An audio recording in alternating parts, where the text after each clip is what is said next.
নভেম্বরেই নতুন ইউনিফর্ম পাচ্ছে পুলিশ। জেলা ও মেট্রোপলিটনের একই পোশাক নিয়ে হতাশা, অগ্রগতি নেই র্যাব আনসারের পোশাকে।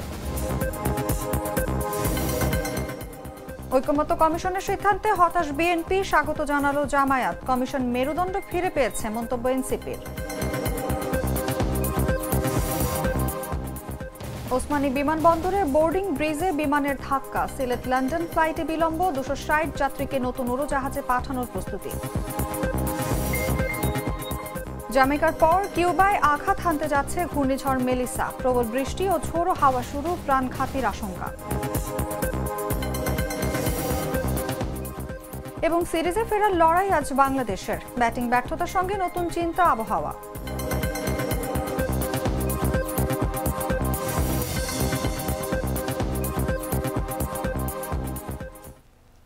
এতক্ষণ শুনছিলেন সংবাদ শিরোনাম।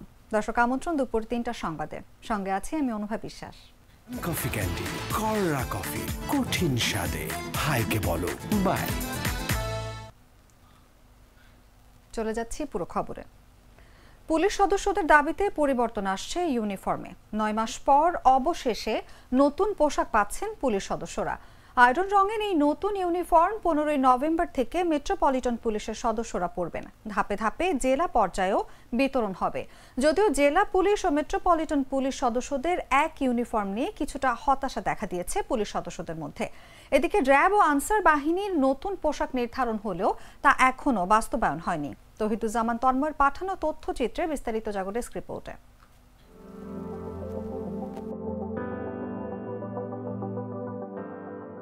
জুলাই গণঅভ্যুত্থানের পর সাধারণ পুলিশ সদস্যদের দাবি ছিল বর্তমান পোশাক পরিবর্তন করা। সেই দাবির পরিপ্রেক্ষিতে অন্তর্বর্তী সরকার চলতি বছরের শুরুতে বাংলাদেশ পুলিশ, র্যাব ও আনসার বাহিনীর পোশাক পরিবর্তনের সিদ্ধান্ত নেয়। 9 মাস পর সেই নতুন পোশাক পেতে যাচ্ছেন পুলিশ সদস্যরা।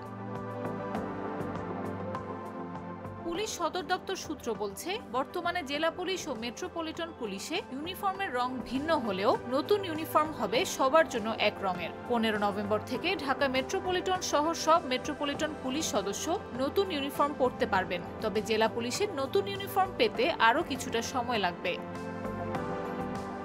স্বরাষ্ট্র মন্ত্রণালয় বলছে, নির্বাচনের আগে সব বাহিনী যেন নতুন ইউনিফর্ম পরতে পারে সেজন্য নির্দেশনা দেওয়া হয়েছে। নির্ধারণ করা হয়েছে ইউনিফর্মের রং ও কাপড়।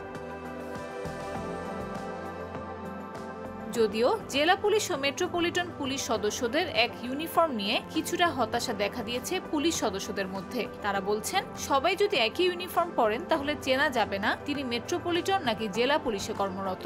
এছাড়া পরিবর্তিত নতুন ইউনিফর্মের রং নিয়েও আপত্তি জানিয়েছেন পুলিশ সদস্যরা। হঠাৎ করে আয়রন রঙের পোশাক মানিয়ে নিতে পারবেন না বলেও মনে করছেন অনেকে।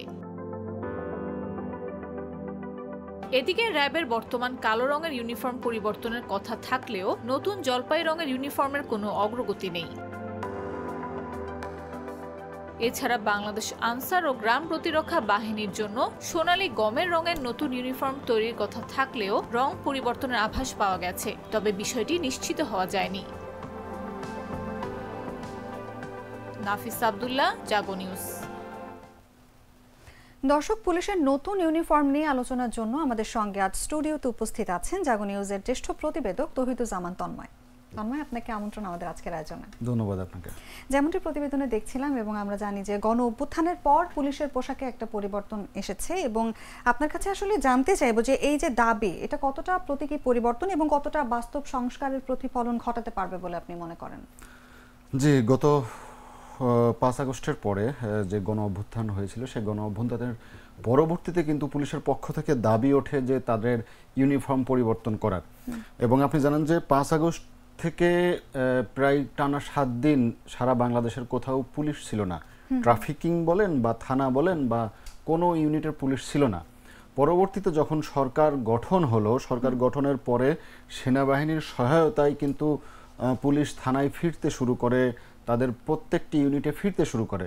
ফেরার পরে তাদের বেশ কয়েকটি দাবি ছিল যে তাদের যে বৈষম্য রয়েছে সেই বৈষম্য দূর করতে হবে এবং তারা বর্তমান যে ইউনিফর্মটি পরছে যেই রঙে, সেই ইউনিফর্মটি পরিবর্তন করতে হবে এবং তাদের যে লোগো ছিল সেই লোগো কিন্তু পরিবর্তন করতে হবে। আপনি জানেন যে ইতোমধ্যে লোগোটি পরিবর্তিত হয়েছে। দুই পাশে শাপলা এবং মাঝখানে নৌকার যে একটি লোগো ছিল, বর্তমান অন্তর্বর্তী সরকার নৌকাটি বাতিল করে দুই পাশে শাপলা রেখেছে এবং পানির যে ঢেউ সেটি রেখেছে, অর্থাৎ লোগো ইতোমধ্যে পরিবর্তিত হয়েছে। এখন নতুন করে যে ইউনিফর্মের কথা বলা হচ্ছিল, ইউনিফর্মের দাবিতে তারা আন্দোলনও করে। তারা পুলিশ সদস্যদের দাবি ছিল যে এই ইউনিফর্ম পরে স্বৈরাচারীভাবে পুলিশ ছাত্র জনতার বুকে গুলি করেছে, সেই ইউনিফর্ম তারা আর পড়তে চান না। এরই ধারাবাহিকতায় সরকার ইউনিফর্ম পরিবর্তনের চিন্তা ভাবনা করে। গত মাসে চলতি বছরের জানুয়ারিতে কিন্তু নতুন ইউনিফর্ম পরিবর্তন করে সরকার। আপনি জানেন যে পুলিশের জন্য আয়রন কালারের ইউনিফর্ম দেয়া হয় এবং র্যাবের যে রং, র্যাবের জন্য দেয়া হয় অলিভ কালারের অর্থাৎ জলপাই কালারের, এবং আনসার বাহিনীর জন্য দেয়া হয় গোল্ডেন হোয়াইট। তো এই তিন বাহিনীর জন্য পোশাক পরিবর্তনের ফলে সরকার মনে করছে যে নতুন করে তিন বাহিনী ভালোভাবে তারা কাজ শুরু করতে পারবে। জি, ধন্যবাদ। নতুন ইউনিফর্ম আসলে এই যে জেলা পুলিশ এবং মেট্রোপলিটন পুলিশের কিন্তু একই রঙের ইউনিফর্ম দেওয়া হচ্ছে, আমরা যেমনটা জানি। তো এর ফলে কি হতাশা প্রকাশ করতে পারে পুলিশ সদস্য? এবং আরেকটু বলতে চাই যে জেলা মেট্রোপলিটন পুলিশের মধ্যে যে এই যে পার্থক্য করা যাবে না, যেহেতু একই রঙের ইউনিফর্ম আমরা যেমনটা বলছিলাম, তাহলে এর মধ্যে কি ধরনের জটিলতা সৃষ্টি হতে পারে এবং কোনো অন্তর্কোন্দল হতে পারে কিনা? ধন্যবাদ আপনাকে। আপনি জানেন যে বাংলাদেশ পুলিশের জেলায় যারা কাজ করেন, জেলায় পর্যায়ে যারা কাজ করেন, তাদের যে ইউনিফর্ম, সেই ইউনিফর্মের রং হচ্ছে গাঢ় নীল রঙের। এবং মেট্রোপলিটন পুলিশে যারা কাজ করেন, অর্থাৎ শহরে পুলিশের যারা কাজ করেন, তাদের ইউনিফর্মের রং জলপাই রঙের। অর্থাৎ দুই ইউনিটের কিন্তু দুইটা ইউনিফর্ম বর্তমানে রয়েছে, কিন্তু সরকার যে নতুন ইউনিফর্ম করতে যাচ্ছে সেই ইউনিফর্মে কিন্তু সবার জন্য একই কালারের। তো এই প্রতিবেদন করার সময় আমি বেশ কয়েকজন পুলিশ সদস্যদের সঙ্গে কথা বলেছি। তারা কিছুটা ক্ষোভ প্রকাশ করেছেন, কারণ মেট্রোপলিটন পুলিশে যারা কাজ করেন তারা একটু জেলা পুলিশ থেকে ডিফারেন্ট, অর্থাৎ মেট্রোপলিটন পুলিশের কাজ অনেক এবং জটিল কাজ।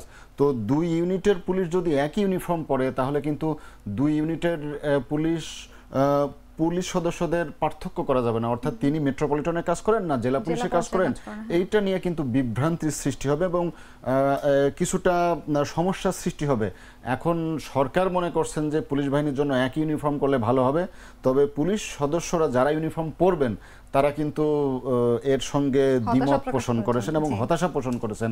কারণ আপনি জানেন যে ইউনিফর্মের রং নিয়ে শুরু থেকে একটু কিছুটা পুলিশ সদস্যদের মধ্যেই বিভ্রান্তির সৃষ্টি ছিল। জি, ধন্যবাদ। এবং আমি যদি আরেকটু জানতে চাই যে নতুন ইউনিফর্মের এই যে চেঞ্জটা, এটা আসলে জনগণের সাথে আইন শৃঙ্খলা বাহিনীর আস্থার জায়গাটা কতটুকু ঠিক করবে, আপনার কি মনে হয়?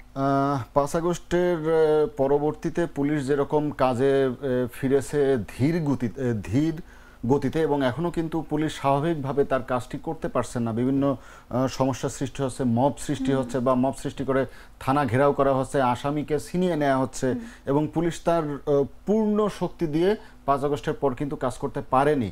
ধীরে ধীরে কিছুটা উন্নতি হয়েছে, তবে পুলিশ মনে করছে বা সরকারের তরফ থেকে মনে করা হচ্ছে যে এই ইউনিফর্ম পরিবর্তনের ফলে জনগণের সাথে পুলিশের একটা ভালো সম্পর্ক তৈরি হবে। কারণ হচ্ছে যে বিগত সরকারের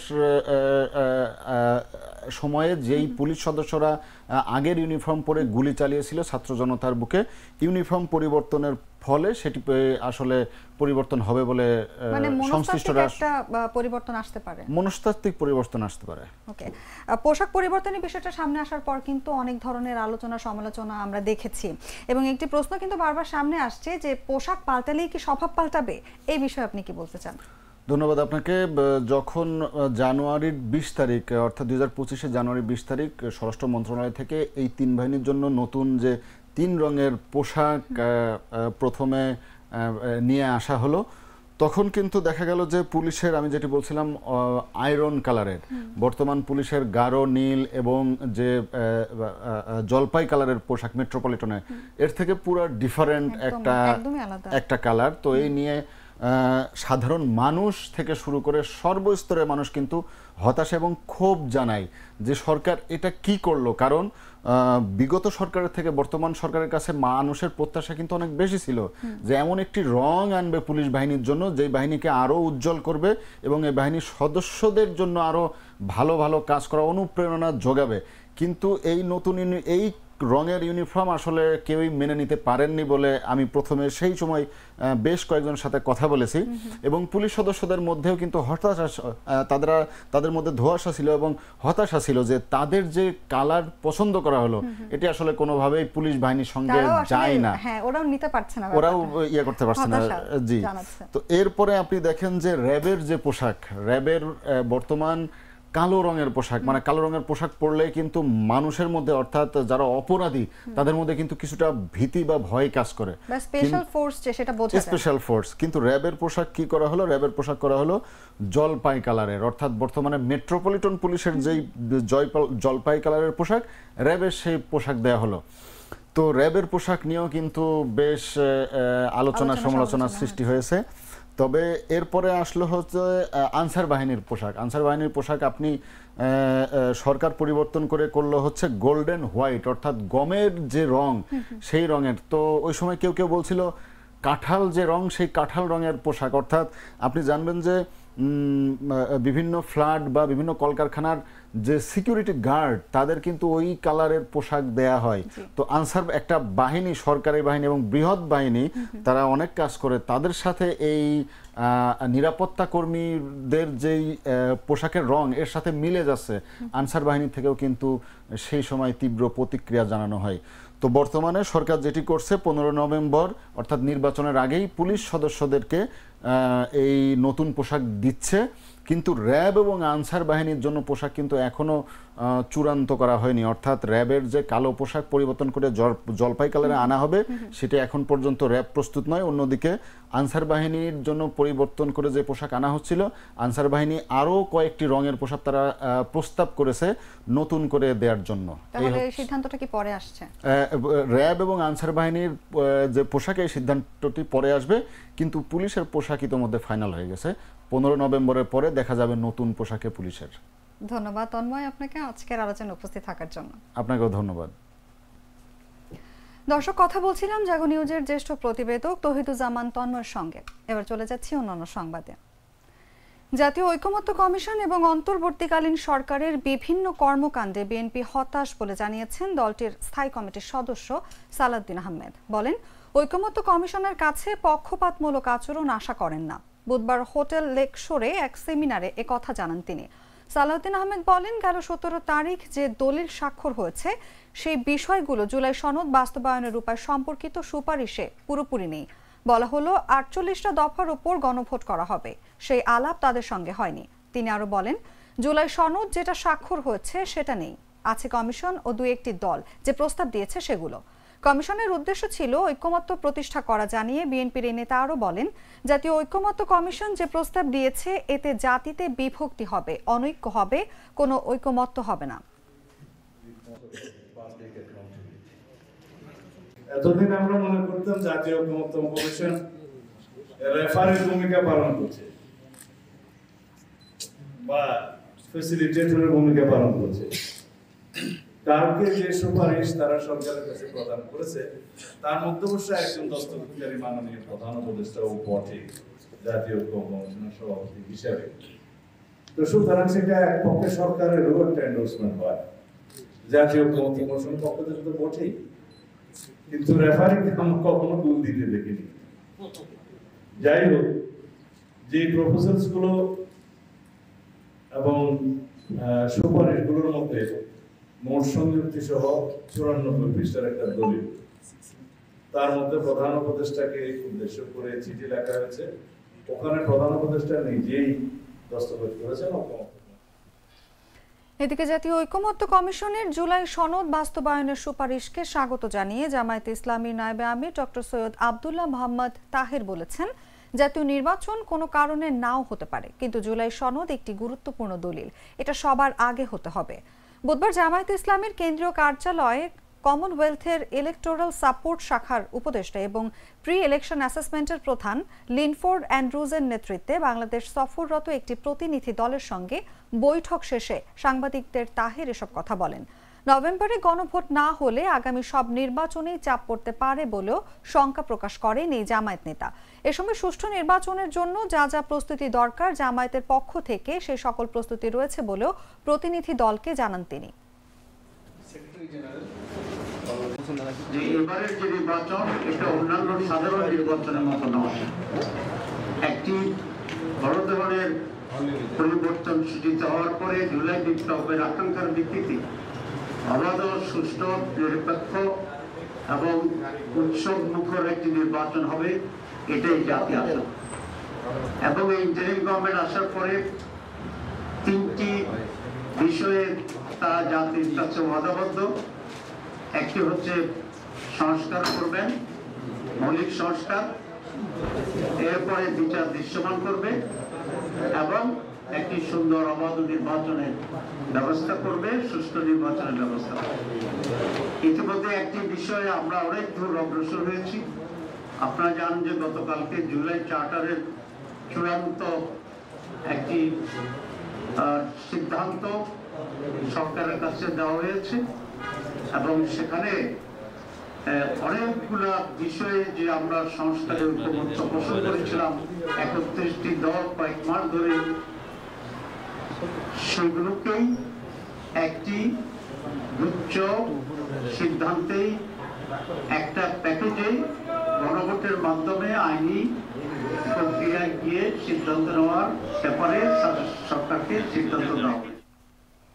ঐকমত্য কমিশন তার মেরুদণ্ড ফিরে পেয়েছে বলে মন্তব্য করেছেন এনসিপির মুখ্য সমন্বয়ক নাসির উদ্দিন পাটোয়ারি। বলেন, ঐকমত্য কমিশন মাঝখানে সালাউদ্দিন কমিশনে রূপ নিয়েছিল। এ সময় নির্বাচনের দিন গণভোট হলে বিএনপি বানচালের চেষ্টা করবে বলেও মন্তব্য করেন তিনি। বুধবার দুপুরে রাজধানীর বাংলা মোটরে দলটির অস্থায়ী কার্যালয়ে জুলাই সনদ নিয়ে সংবাদ সম্মেলনে এসব কথা বলেন তিনি। নাসির উদ্দিন পাটোয়ারি আরও বলেন, গণঅভ্যুত্থানকে ভিত্তিমূল ধরে ডক্টর মোহাম্মদ ইউনূসের সাইনে একটি আদেশ জারি করতে হবে, যে আদেশের অধীনে একটি গণভোট হবে। আমরা এনসিপির পক্ষ থেকে রাজনৈতিক জায়গা থেকে সালাউদ্দিন কমিশন বাংলাদেশকে অন্য খাতে প্রভাবিত করার জন্য প্রচেষ্টা চালিয়েছিল। আমরা ঐকমত্য কমিশনের মেরুদণ্ডকে সোজা করে তাদের জায়গায় নিয়ে এসেছি। আমরা সরকারকে বলেছি যে আপনারা সালাউদ্দিনের কমিশনের মধ্য দিয়ে যান, তাহলে আহত শহীদ ফ্যামিলি যারা রয়েছে তাদের সাথে গাদ্দারি করা হবে। তো আমরা এনসিপি জনগণের যে রাজনীতি সেটাকে সঠিক পথে নিয়ে এসেছি। ফলত আমরা তাদের কাছে আহ্বান রাখবো যে আপনি এটা কোনো দল হিসেবে দেখবেন না, এটা হলো বাংলাদেশের জনগণের একটা ভয়েস আমরা দিয়েছি। আপনারা যদি আগে বাস্তবায়নের প্রক্রিয়া সালাউদ্দিন কমিশনে আলোচনা হতো তাহলে কোনো সমস্যা ছিল না, সেখানে তারা একটা সিদ্ধান্তে আসতো। আমরা যখন বলেছি যে আমরা এই সিদ্ধান্তটা না দেখে আমি তো অন্যভাবে সাইন করতে পারি না, তাহলে অন্তর্বর্তীকালীন সরকারের প্রতিশ্রুতি অনুযায়ী ফেব্রুয়ারিতে নির্বাচন হবে বলে মন্তব্য করেছেন পরিবেশ ও পানি সম্পদ মন্ত্রণালয়ের উপদেষ্টা সৈয়দা রিজওয়ানা হাসান। এ সময় অন্তর্বর্তী সরকারের বিরুদ্ধে অভিযোগ স্পষ্ট নয়, বরং কথা বলে উত্তেজনা বজায় রাখা রাজনৈতিক কৌশল বলেও মন্তব্য করেন তিনি। বুধবার সকালে গুলশানে আয়োজিত empower women for climate resilient societies অনুষ্ঠানে এসব কথা বলেন তিনি। বিএনপি নেতা সালাউদ্দিন আহমেদের জাতীয় ঐকমত্য কমিশন ও অন্তর্বর্তী সরকার নিয়ে অভিযোগের প্রেক্ষিতে একথা জানান তিনি।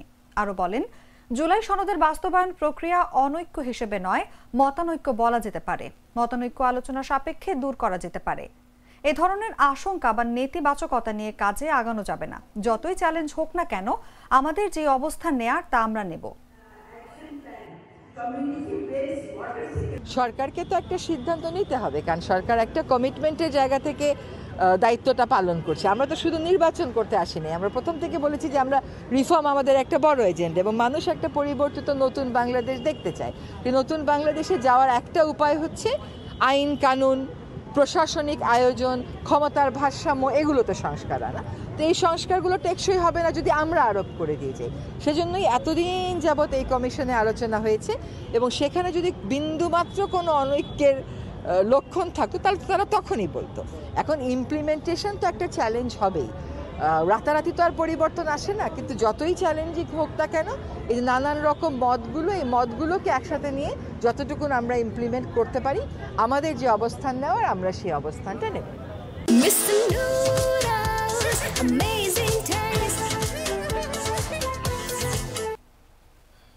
সিলেটের ওসমানী আন্তর্জাতিক বিমানবন্দরে লন্ডনগামী বাংলাদেশ বিমানের একটি উড়োজাহাজের ইঞ্জিন কভার ক্ষতিগ্রস্ত হয়েছে। এতে ফ্লাইটটির যাত্রা বিলম্বিত হচ্ছে। বুধবার বাংলাদেশ বিমানের সিলেট অফিস এই তথ্য জানিয়েছে। বিমান বাংলাদেশ এয়ারলাইন্স কর্তৃপক্ষ জানায়, ওসমানী আন্তর্জাতিক বিমানবন্দরে বোর্ডিং ব্রিজের আঘাতে বাংলাদেশ বিমানের লন্ডনগামী একটি উড়োজাহাজের ইঞ্জিন কাভার ক্ষতিগ্রস্ত হয়েছে।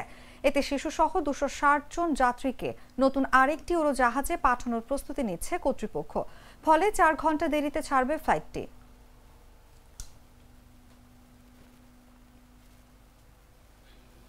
ফরিদপুরের আলফাডাঙ্গা থানার উদ্যোগে দিনব্যাপী সতর্ক মহড়া দেওয়া হয়েছে। তবে মোটর সাইকেল বহরের এই সতর্কতা মহড়ার সময় পুলিশ সদস্যদের মাথায় হেলমেট না থাকা নিয়ে চলছে আলোচনা সমালোচনা। বুধবার দিনব্যাপী জনগণের জানমাল রক্ষায় ও আইন শৃঙ্খলা পরিস্থিতি স্বাভাবিক রাখতে এই মহড়ায় নেতৃত্ব দেন আলফাডাঙ্গা থানার উপপরিদর্শক লিয়াকত হোসেন। তার নেতৃত্বে 15 থেকে 20 জন পুলিশ সদস্য মোটর সাইকেলে উপজেলা জুড়ে টহল ও মহড়ায় অংশগ্রহণ করেন। পুলিশ সূত্রে জানা গেছে, মহড়ার অংশ হিসেবে থানার পুলিশ সদস্যরা আলফাডাঙ্গা বাজার, গুরুত্বপূর্ণ মোড়, জনবহুল স্থান ও গ্রামীণ এলাকায় টহল দেন। এ সময় তারা জনগণকে সচেতন থাকার আহ্বান জানান ও আইন শৃঙ্খলা বজায় রাখতে সহযোগিতা কামনা করেন। হেলমেটের বিষয়ে আলফাডাঙ্গা থানার ভারপ্রাপ্ত কর্মকর্তা মোহাম্মদ শাহজালাল আলম বলেন, পরবর্তীতে এই বিষয়ে ব্যবস্থা নেওয়া হবে।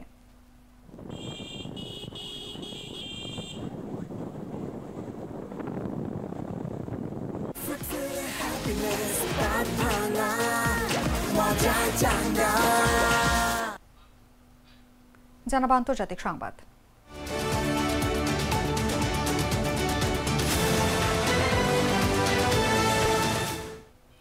জ্যামাইকার পর কিউবায় সর্বোচ্চ শক্তি নিয়ে আঘাত হানতে যাচ্ছে আটলান্টিক মহাসাগরে সৃষ্ট ঘূর্ণিঝড় মেলিসা। বুধবার ভোর রাতের আগেই ঘূর্ণিঝড়টি কিউবায় আঘাত হানতে পারে বলে আবহাওয়াবিদরা জানিয়েছেন। তবে তার আগেই দেশটির বিভিন্ন অঞ্চলে প্রবল বৃষ্টি ও ঝোড়ো হাওয়া শুরু হয়েছে। এর আগে মেলিসার তাণ্ডবে জ্যামাইকাতে 3 জন নিহত হবার খবর পাওয়া গেছে। আবহাওয়া অফিস জানিয়েছে, মেলিসার কেন্দ্রবিন্দু বুধবার ভোরে পূর্ব কিউবার উপর দিয়ে অতিক্রম করবে। এরপর এটি বুধবার বিকেলে বাহামা দ্বীপপুঞ্জের মধ্য ও দক্ষিণ পূর্বাঞ্চল অতিক্রম করবে। ঘূর্ণিঝড়টি বাহামা উপকূলে পৌঁছালে সেখানে অতিবৃষ্টি, আকস্মিক বন্যা, ভূমিধস এবং প্রবল বাতাসে ব্যাপক ক্ষয়ক্ষতি হতে পারে বলে সতর্ক করেছে আবহাওয়া কর্তৃপক্ষ। এর আগে মঙ্গলবার সন্ধ্যা থেকেই কিউবার উপকূলীয় এলাকায় ট্রপিক্যাল ঝড়ের গতির বাতাস বইছে এবং রাত বাড়ার সঙ্গে সঙ্গে তা ঘূর্ণিঝড়ের রূপ নিয়েছে। এর ফলে উপকূলীয় এলাকায় 12 ফুট পর্যন্ত জলোচ্ছ্বাস হতে পারে, যা প্রাণঘাতী বন্যা সৃষ্টি করতে পারে।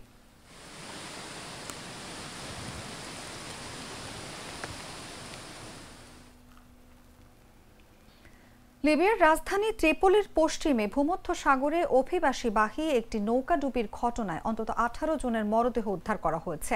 একই ঘটনায় 90 জনের বেশি যাত্রীকে জীবিত উদ্ধার করা হয়েছে। মঙ্গলবার এক বিবৃতিতে জানিয়েছে, দেশটির রেড ক্রিসেন্ট সংগঠনটির সাবরাথা শাখা জানায়, সোমবার রাতে নৌকাডুবির খবর পেয়ে উদ্ধার অভিযান শুরু হয় এবং তা মঙ্গলবার সকাল পর্যন্ত চলে। উদ্ধারকৃত মরদেহগুলো সুরমান বন্দরের কাছে উপকূলে পাওয়া গেছে।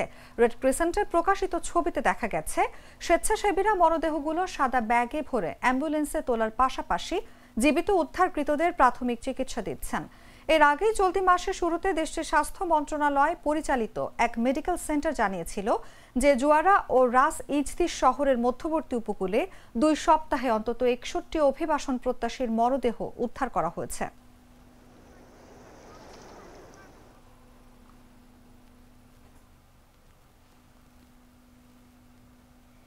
সংবাদ শেষ করব খেলার খবর জানিয়ে।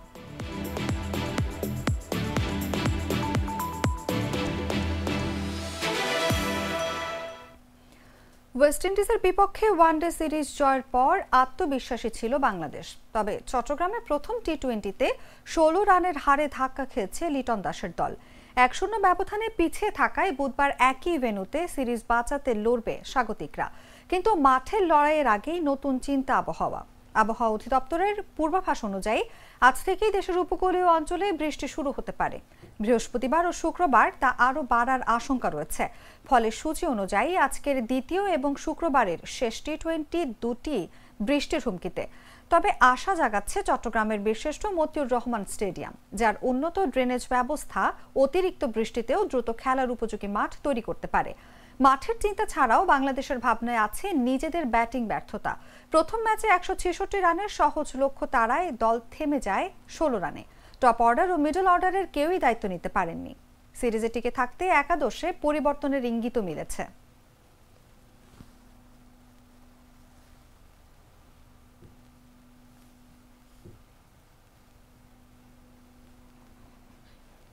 সংবাদ শেষ করার আগে শিরোনামগুলো জানিয়ে দিচ্ছি আরও একবার।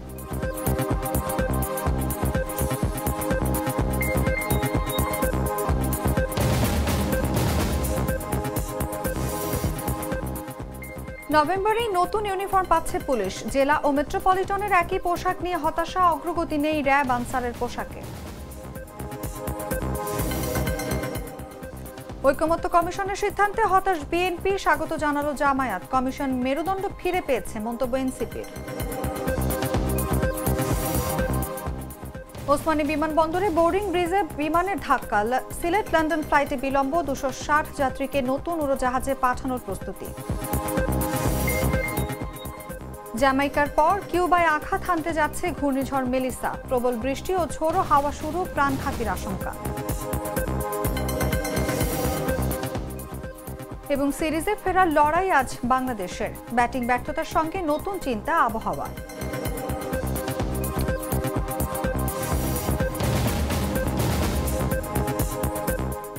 দর্শক, এই ছিল এখনকার মতো। এরপর বিকেল 5টায় দেখবেন দেশজুড়ে সংবাদ। প্রতি মুহূর্তে সর্বশেষ খবর জানতে ভিজিট করুন jagonews24.com। ফলো করুন আমাদের ভেরিফাইড ফেসবুক পেজ এবং সাবস্ক্রাইব করুন জাগো নিউজের ইউটিউব চ্যানেল। ধন্যবাদ সবাইকে।